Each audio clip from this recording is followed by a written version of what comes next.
ঢাকা পাচ্ছে তো সকালে 5টা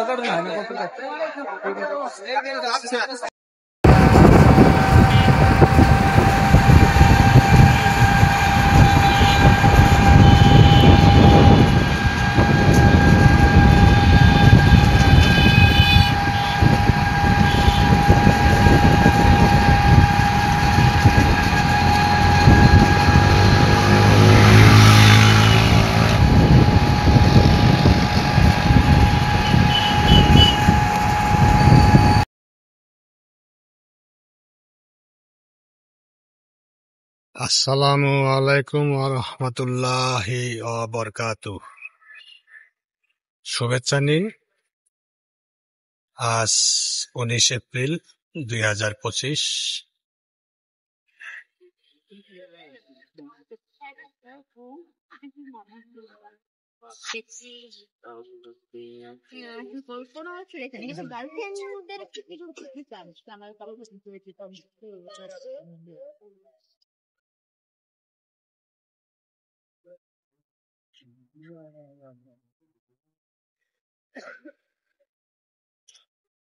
এই মুহূর্তে আমি আছি রাজশাহী শহরের হযরত শাহ মখদুম রহমতুল্লাহ আলাইহির মাজারের একেবারে সামনে পদ্মার পার।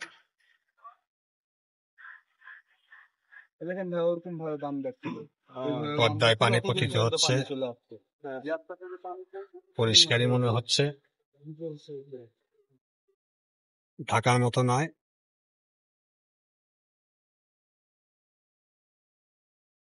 ওয়াকওয়ে পদ্মার পারের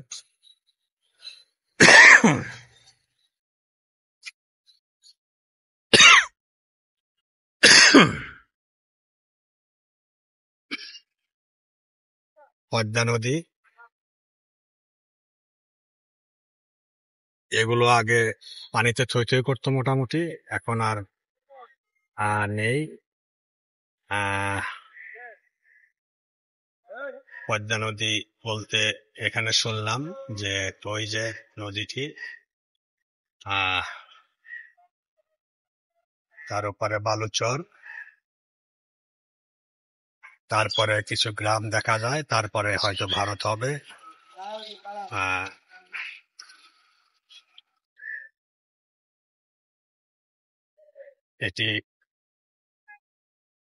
এটি ভারতের ফারাক্কা প্রান্ত।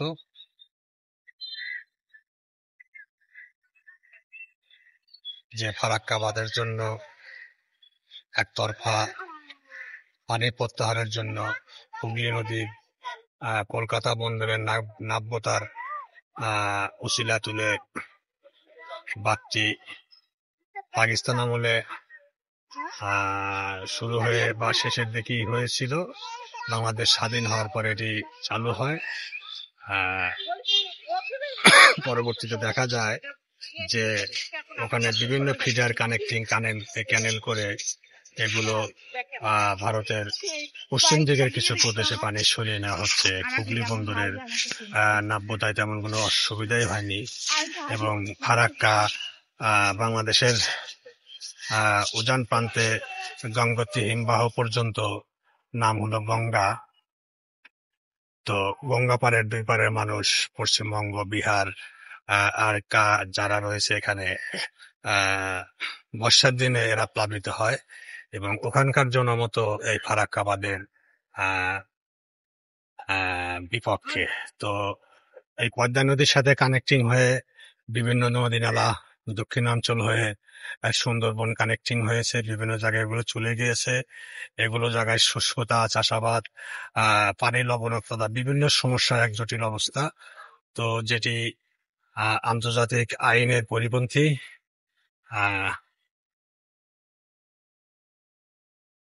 ভারতের কেন্দ্র দ্বারা নিয়ন্ত্রিত এই ফারাক্কা বাঁধ, যেখানে আমি গিয়েছিলাম, একটি সড়ক সেতু এবং রেল সেতু ওখান দিয়ে পার হয়েছে। তো যাই হোক,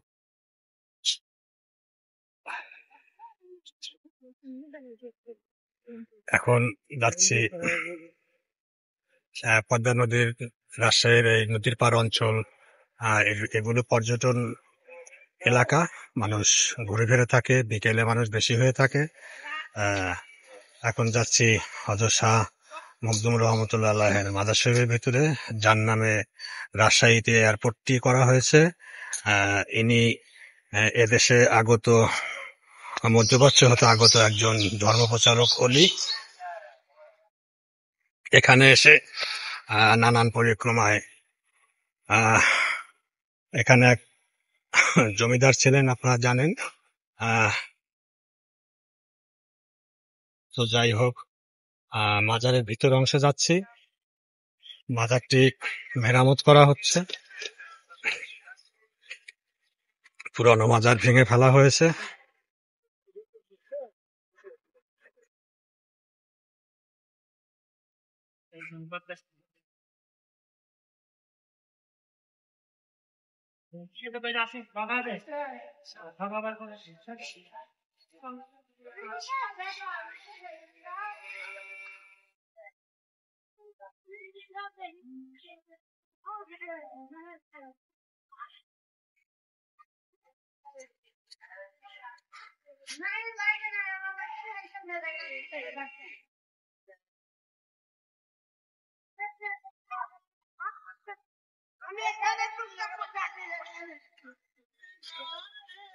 মাজার এরিয়ার পুকুর।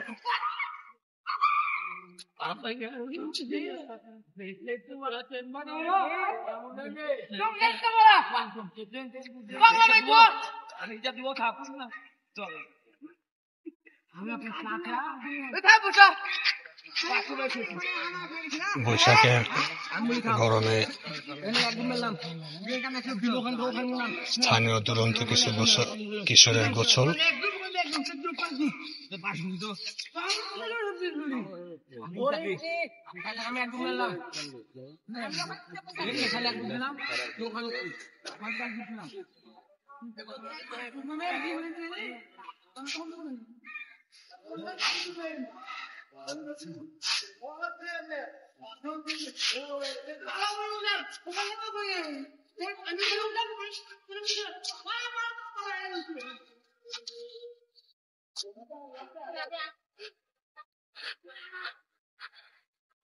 নবনির্মিত মাজারের কবরের উপরের অংশ তৈরি হচ্ছে।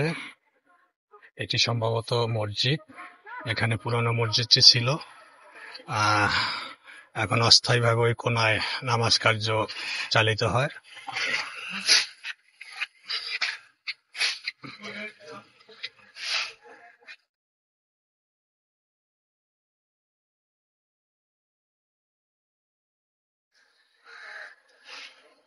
এটি কুমিরের কবর। শোনা যায় তিনি এই কুমিরের পিঠে চড়ে এসেছিলেন।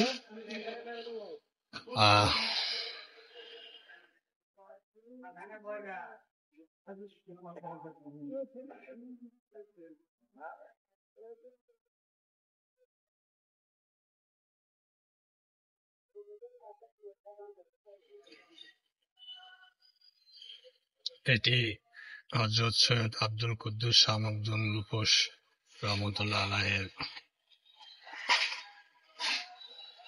কবর। এখানে উনি চিরনিদ্রায় শায়িত রয়েছেন। গ্লাসের ভিতর দিয়ে কতটুকু ভালোভাবে দেখা যাচ্ছে বুঝতে পারছি না।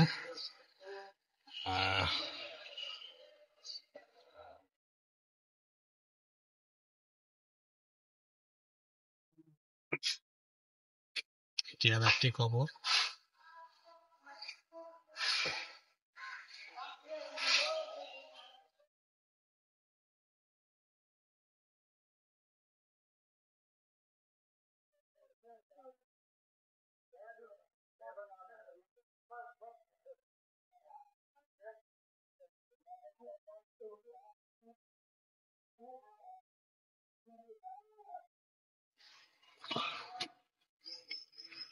এই পাশ থেকে এই পাশ থেকে কবরটি দেখানোর চেষ্টা করছি।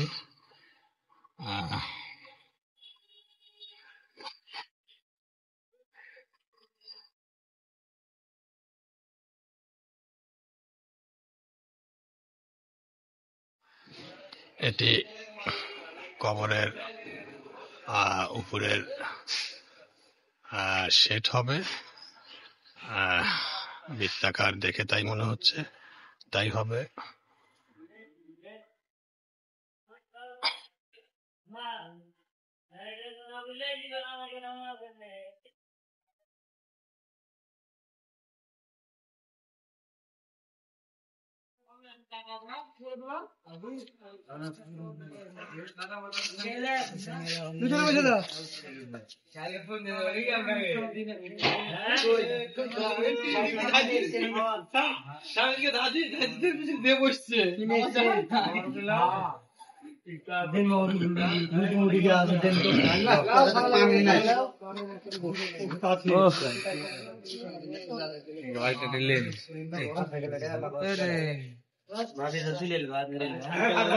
এটি তখনকার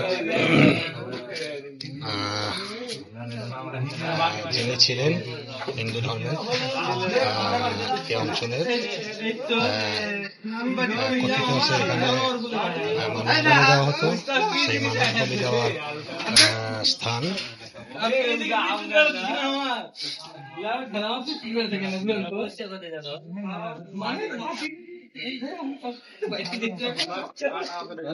এখানে কিভাবে কি কোথায় মানুষ বলি দেওয়া হতো, মানুষ বলি দেওয়ার সেই পুরনো ইটি এখানে রয়েছে।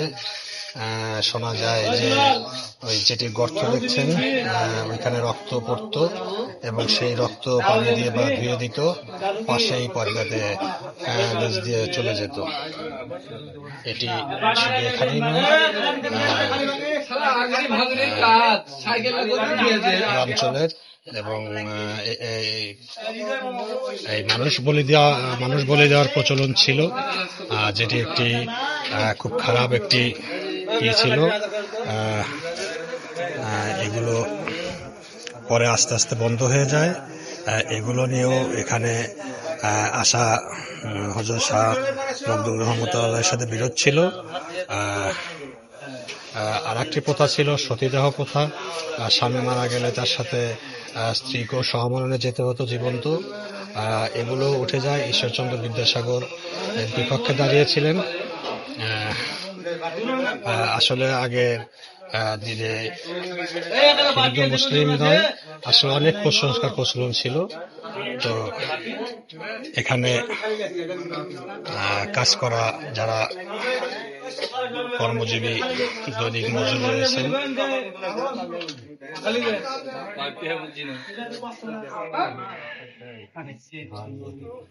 দেখতে পাচ্ছেন সেই মানুষ বলি দেওয়ার চিহ্নিত করে রাখা হয়েছে। কুমিরের ছবিটি দেখালাম মাজারের অংশে, ওটিও কথিত আছে যে উনি কুমিরের পিঠে চড়ে এখানে এসেছিলেন। এখন কুমিরের পিঠে কিভাবে আসলেন এগুলো আসলে কথিত কথা, সত্য মিথ্যা নিয়ে তর্ক করা যাবে না। তবে এগুলো পুরনো কথিত আছে। যাই হোক, আর এটি তো চাক্ষুষ প্র্যাকটিক্যাল। দেখতে পাচ্ছেন যে এখানে মানুষ বলি দেওয়া হতো। তো কর্মজীবী এখানে যারা কাজ করেছেন তারা আসলে খাচ্ছেন এখন। তারা সম্ভবত বাড়ি থেকে সকালে খাবার নিয়ে এসে দুপুরে খাচ্ছেন। পরিশ্রমের খাবার, শান্তি আলাদা।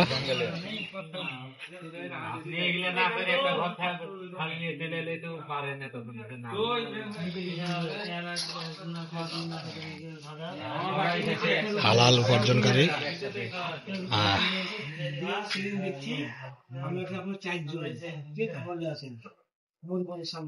আমাদের নবী হযরত মুহাম্মদ সাল্লাল্লাহু আলাইহি ওয়াসাল্লাম বলেছেন, শ্রমিকের ঘাম শুকানোর আগেই তার মজুরি পরিশোধ করো।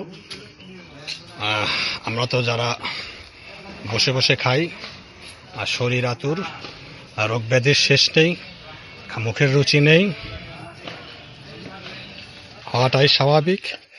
কেননা প্রতিটা মানুষের শরীরের জন্য কায়িক শ্রম বরাদ্দ আছে। আহ, বের হওয়া যাওয়ার পথে আবার দেখিয়ে দিচ্ছি সেই কুমিরের কবরটি।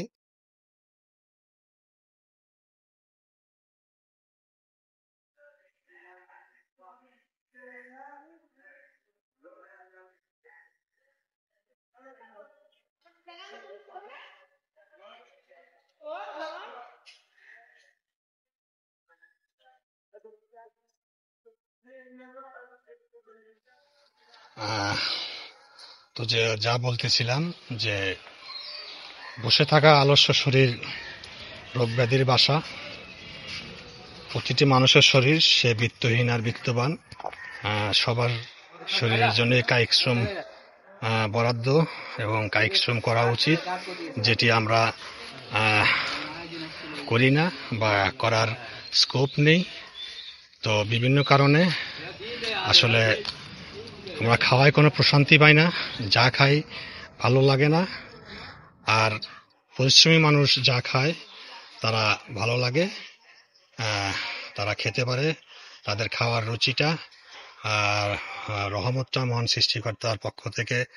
আসলেই এটা আমরা চিন্তা করতে পারবো না। অন্যরকম আপনি কিছুটা অনুভূত করতে পারবেন যদি আপনি 2-4 মাইল হাঁটেন বা কোনো নদীর ওপারে বালুচরে 2-4 মাইল হাঁটেন, তারপর আপনি ক্ষুধার চাহিদা বুঝতে পারবেন। নদীপথে নৌকায় গেলেও বুঝতে পারবেন।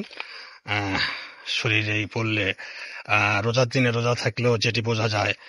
তো যাই হোক, তারপরে এই শ্রমজীবী মানুষ এদের সাথে তুলনা হয় না।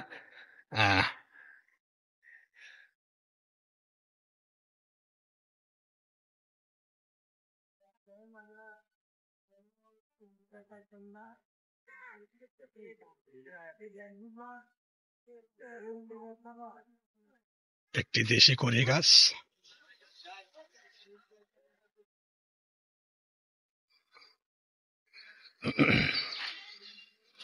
জানি না এখানে আরো গাছ ছিল কিনা, কাটা পড়েছে কিনা বলতে পারবো না, জিজ্ঞেস করিনি। ডাব নারিকেল গাছগুলো পুরানো মনে হচ্ছে।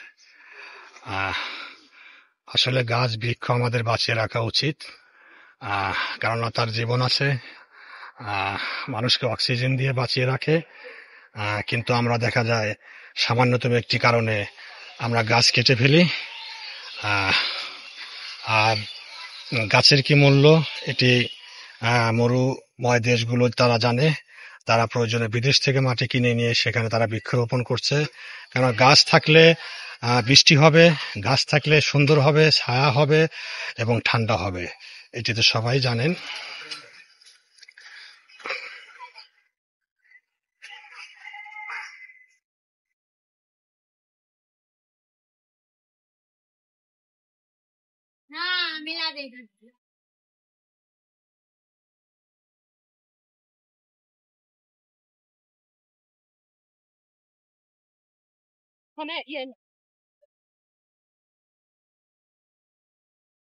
এটি রাজশাহী শহরের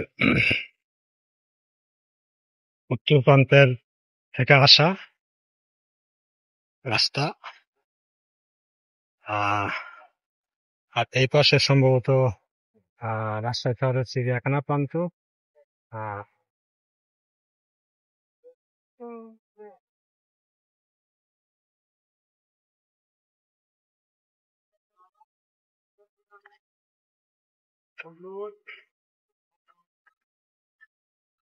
তো পদ্মার বার চোখে পড়া দিয়ে শুরু করেছিলাম, আবারও নিয়ে আসলাম সেই পদ্মার পারে। এখন বৈশাখ মাস, আজকে আকাশ মেঘলা, জোয়ারও যাচ্ছে হয়তো, কিন্তু এখানে পানি তেমন কোনো বৃদ্ধি নেই। আসলে পানি যতই বৃদ্ধি থাকুক, চাপ থাকুক, যখন ওভার প্লাবিতর ভাব হয় তখনই ভারত তার ফারাক্কা খুলিয়ে দিয়ে থাকে।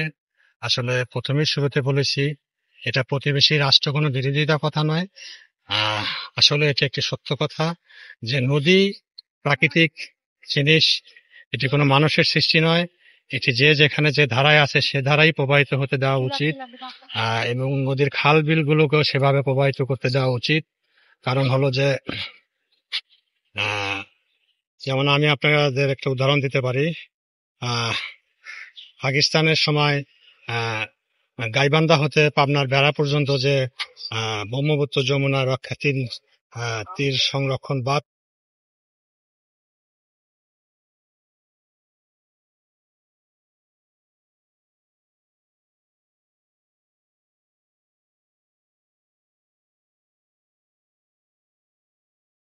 তীর সংরক্ষণ বাঁধ করা হয়েছিল। আহ, সেই বাঁধটি করার পরে দেখা গেল যে এটি নদীর যমুনা নদী, ব্রহ্মপুত্র নদী, যমুনা নদীর পশ্চিম পাড় দিয়ে করা হয়। এটি আহ, করার পরে দেখা যায় যে আহ, যেগুলো যমুনা নদীর সাথে সংযোগকারী নদী, ছোট ছোট খাল, বিভিন্ন পানি প্রবাহের উৎস ছিল, সেগুলি বন্ধ হয়ে যায়। এবং দেখা যায় যে আগে এগুলো ভাঙতো, এখনো ভাঙে, এবং ভাঙার উপক্রম হয়। যেখানে প্রাকৃতিকভাবে যার সংযোগ ছিল, যোগাযোগ ছিল, সেই যোগাযোগ রাস্তাগুলো বন্ধ করে দেওয়ার কারণে সেই সব জায়গাতেই নদী, যমুনা নদী বা নদী ভাঙে এবং ভেঙে থাকে। একটি আছে যে সেখানে গভীর হওয়ার কারণে সেখানে ঝর্ণা বা মুরুলি বলি আমাদের এলাকায়, যেটি প্রবাহমান হয়। তারপরও যে আপনি একটি সংযোগকে বন্ধ করে দিয়েছেন প্রাকৃতিক, সেখানে সে তো চেষ্টা করবে তাকে খুঁজে বের করার। তো আসলে এটি এখানেই নয়, সারা পৃথিবীতেই আহ এই নদী নিয়ে উজানের রাষ্ট্র, শক্তিধর রাষ্ট্র, এসব স্বেচ্ছাচারিতা আছে। আহ আমি ঢাকায় একটি খুবই গুরুত্বপূর্ণ মিটিং এ আমি শুনেছিলাম। আমি একসময় ঢাকার দীর্ঘ সময় থেকেছি। সেখানে দেশের একজন প্রথম প্রথিতযশা বিজ্ঞানী তিনি বলেছিলেন, উনি অবশ্য বেঁচে নেই এখন, যে আমরা বৈশ্বিকভাবে অনেক কিছুকে মূল্যবান মনে করি, কিন্তু উনি বলেছিলেন যে আমরা বিজ্ঞানীরা মনে করি যে পানি হলো মহামূল্যবান এক সম্পদ। আর এই পানি নিয়ে আগামীতে রাষ্ট্র রাষ্ট্রে, দেশে দেশে যুদ্ধ বিগ্রহ হবে। আর একটি কথা, যে বাংলাদেশ নদীমাতৃক দেশ, এখানে পানির সমস্যা এখনো ওইভাবে হয়নি। পানি যেখানে যেখানে সেখানে পানি পাওয়া যায়, পানিও ভালো। কিন্তু তারপরও দেখা যায় যে বোতলজাত পানির এক রমরমা ব্যবসা, আমরা সে পানি খেয়ে থাকি, সেটি নিয়ে আমার বলার কিছু নেই। তবে এখানে সেই আহ পানির সমস্যা সেই আরব অঞ্চলগুলোর মতো না, যে যারা আরব সাগর এবং ওই সাগরের নিচ দিয়ে তারা টিউব টানেলে রেল রাস্তা তৈরি করতে চায় ভারতের সাথে, তারা দিতে চায় তেল এবং ভারত থেকে নিয়ে যেতে চায় তারা পানি। তাহলে পানিটা কত মূল্যবান! কেননা তারা যে পানি খায়, সেখানে সেখানে তেলের চেয়ে নাকি পানির দাম বেশি। এবং সাগরের লবণাক্ত পানিকে লবণ দূর করিয়ে সেটাকে মানে মানুষ খাওয়ার উপযোগী করতে সেটার খরচ অনেক বেশি পড়ে থাকে। তো পানির মূল্য তারা বোঝে, তারা পানি কিনে খায়, তাদের কাছে পানির মূল্য, এটা ঠিক আছে। কিন্তু আমাদের এখানে পানি তো আসলে পানি হাত সহজলভ্য, তারপরে আমরা বোতলে পানি খেয়ে থাকি।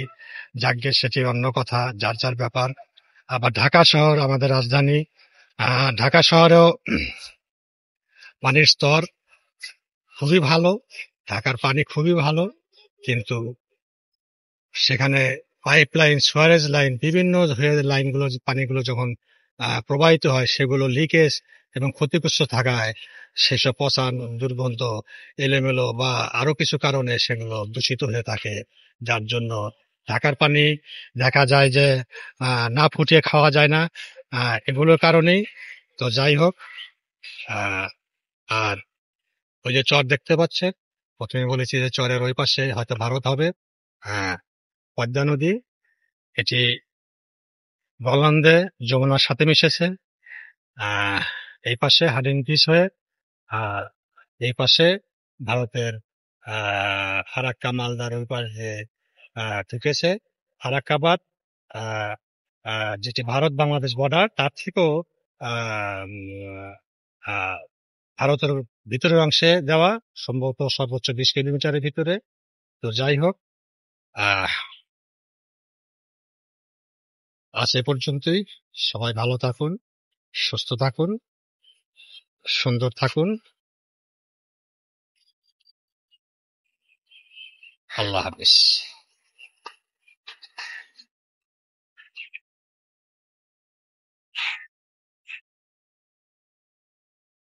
হ্যাঁ, আর একটি কথা, এখন বাজে প্রায় 1:45।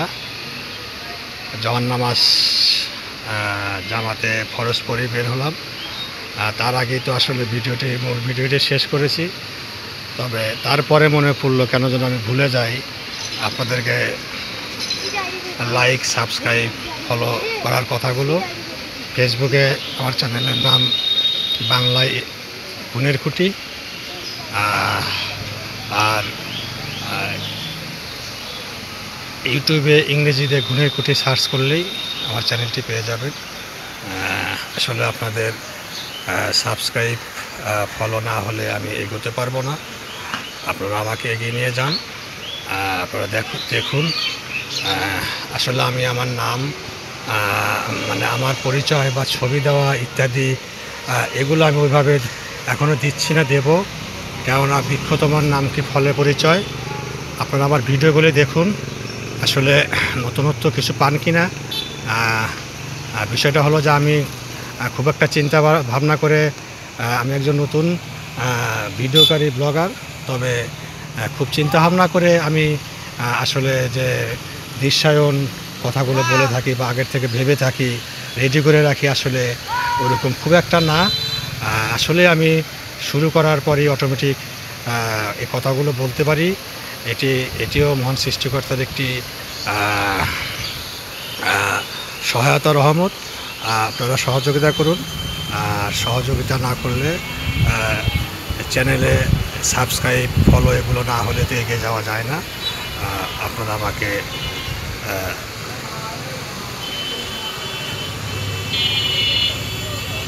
আপনারা আমার ভিডিওগুলো দেখার সংখ্যা খুবই ভালো, ভিউ, কিন্তু আসলে আমি ফলো, সাবস্ক্রাইব এগুলো পাচ্ছি না ইউটিউব, ফেসবুকে। তো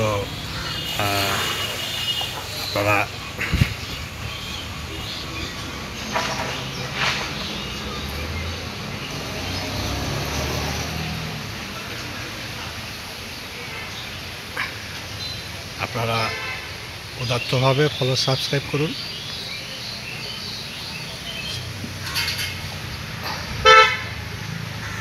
ধন্যবাদ।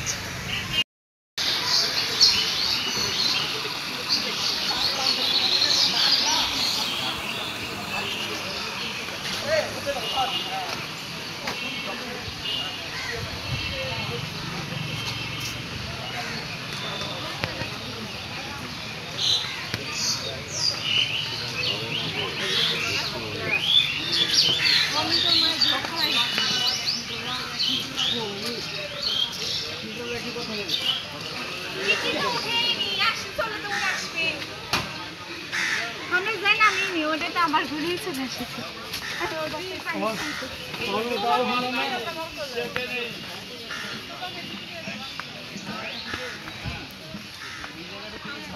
দেখতে পাচ্ছেন, এটি রাজশাহী শহরের মোটামুটি পদ্মার পাড়ের বহুল জমায়িত বিকেলের বেড়াতে আসা একটি স্পট।